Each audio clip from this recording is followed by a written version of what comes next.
je voudrais dire que la NVA est pour Bruxelles, pas contre Bruxelles, mais on est contre les politiciens d'un certain type qui ont rendu cette région dans l'état où elle est maintenant.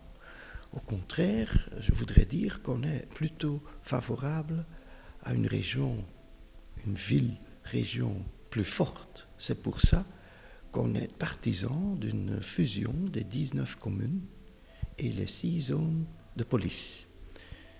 Je dois vous dire qu'à Bruxelles, il y a environ 1100 mandats politiques et environ 50 institutions politiques.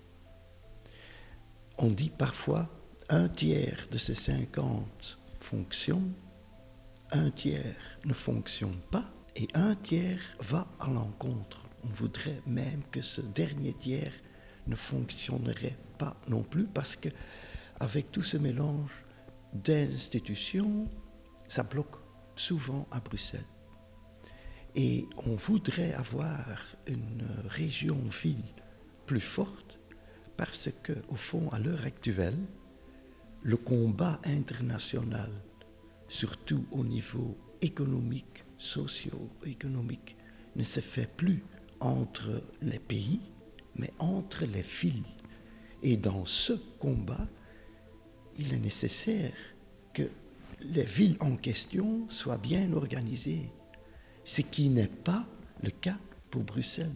Et donc, ça n'aide pas Bruxelles, au contraire, on risque de perdre dans ce combat des places parce que, à cause du fait que notre organisation n'est pas mise au point. Bruxelles n'est pas sûre. Et je crois que c'est confirmé par beaucoup de gens, les habitants, mais aussi les visiteurs. Et pour nous, c'est à cause du laxisme qui a régné ici dans cette ville-région pendant des dizaines d'années. Donc on est partisan d'une politique ferme, juste mais ferme. Et on a aussi des idées très spécifiques. Une des idées est naturellement la fusion des 6 zones de police. Naturellement, en maintenant la proximité, ce qui veut dire que naturellement il y a des antennes de police partout comme maintenant et peut-être encore plus. En plus, on est partisan du concept de partenariats locaux de prévention. Ce sont des accords, des partenariats entre un quartier et la police. Et le but est que le quartier, les gens qui y habitent, utilisent leurs yeux, qu'ils regardent ce qui se passe, et s'il y a quelque chose qui est très bizarre au niveau d'évolution des gens, etc., ils informent un coordinateur du quartier et lui informe la police. Ce genre de partenariat, on trouve environ 900 partenariats en Flandre, environ 200 en Wallonie. À Bruxelles, 19 communes, il n'y en a que, disons, environ 10, ce qui n'est naturellement pas beaucoup. Et on se pose la question, pourquoi? Si on compare avec la ville d'Anvers, en Anvers, il y en a environ 50, dont 8 dans le centre d'Anvers. Et naturellement, c'est à cause d'une approche plutôt doctrinaire du gouvernement de la région qui n'aime pas ce genre de système, mais ce système a beaucoup d'avantages. La criminalité diminue, mais aussi ça met les gens ensemble, hein? Ils se contactent, ils se parlent, donc ça crée une sorte, ça aide, je dirais, la création d'une petite communauté dans le quartier. Malheureusement, je dois dire que Bruxelles n'est pas propre. Je ne suis pas le seul à le dire.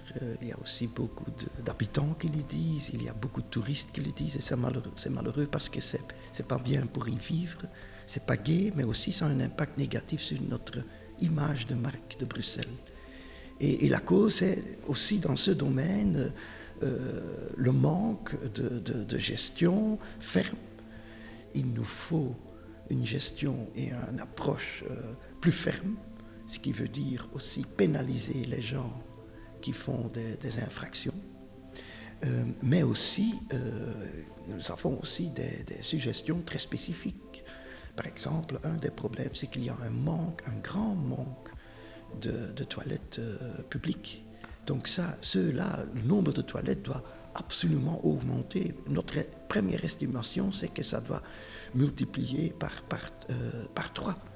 Mais on croit aussi beaucoup dans un système de sorte de chartres avec des quartiers, des chartres de propreté mais je dirais, ce sont des sortes d'accords entre la ville et des quartiers, des écoles, des sociétés, des commerçants, que chacun prend une petite partie je dirais, de cet exercice pour soi, pour que tous ensemble, on essaye de changer notre approche vis-à-vis des déchets, etc. J'ai quand même des questions sur le fait comment on a fait cette harmonisation. Les petits, vraiment petits hôtels doivent maintenant payer plus, et les grands hôtels avec beaucoup d'étoiles, ils doivent par nuit payer moins. Et ça, je trouve quand même, certainement pour un gouvernement quand même assez gauche, je trouve ça très bizarre. Et je me demande quels autres facteurs ont joué dans ce processus. Naturellement, c'est bien de récolter les revenus, mais il faut aussi investir dans ce secteur, ce qui n'est pas toujours le cas. Autre point, c'est que en ce qui concerne NEO et le palais de congrès qu'on va créer là-bas, un palais de congrès de ce type, de cette grandeur, je crois que notre région et la ville de Bruxelles auraient besoin. Nous avons besoin d'un type de palais de congrès de cette grandeur. Je me pose quand même une question d'abord sur la localisation de ce palais de congrès. Est-ce que c'est pas trop loin du centre? Parce que les touristes voudraient quand même, ceux qui sont à ce congrès, aiment quand même aussi de visiter le centre. Comment est-ce qu'on va organiser ça? Est-ce que c'est pas loin? Mais j'ai aussi un grand reproche avec, je dirais, la grandeur du shopping center qu'on va créer. Pour moi, ce shopping center est au moins 5, 6, 7 fois trop grand. Ce qui veut dire que ça va avoir... on aura une concurrence énorme avec le centre et les autres quartiers de shopping dans notre région, ce qui n'est pas sain. On a une dizaine de fois changé la mobilité, le concept de mobilité. Mais je dirais, la ville, les habitants, les commerçants, l'ORECA n'est pas un laboratoire de test. Il faut être bien préparé avant qu'on commence avec ce genre de grands projets.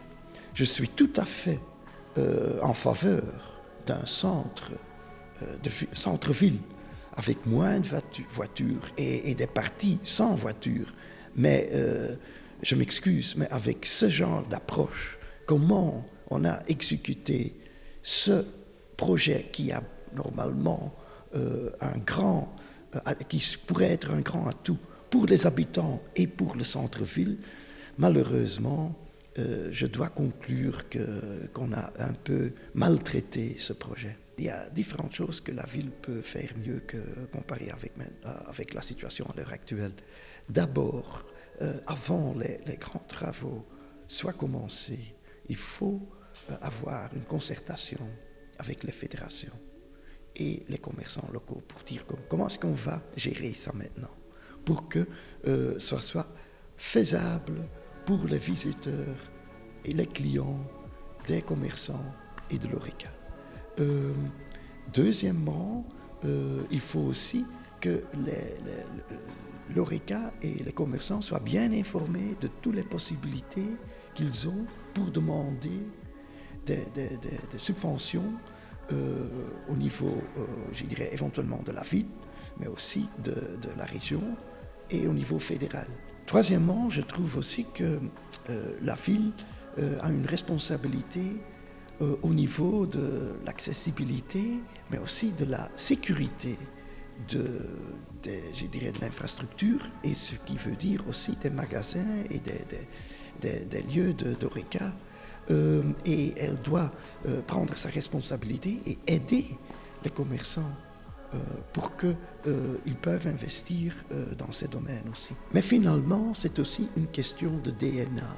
Il faut sentir ce qui se passe dans l'esprit d'un entrepreneur, d'un commerçant, d'un exploitant d'un café ou restaurant.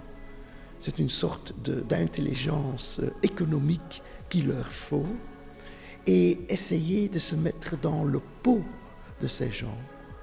Et ce qui veut dire qu'il faut avoir du respect pour ce qu'ils font, pour l'économie, pour, je dirais, les habitants de cette ville, et créer un endroit où c'est bon pour entreprendre et où c'est bon pour, je dirais, engager des gens et pour faire le nécessaire que ça soit aussi à Bruxelles une bonne ville où c'est bien, où c'est sûr et aussi bien pour entreprendre.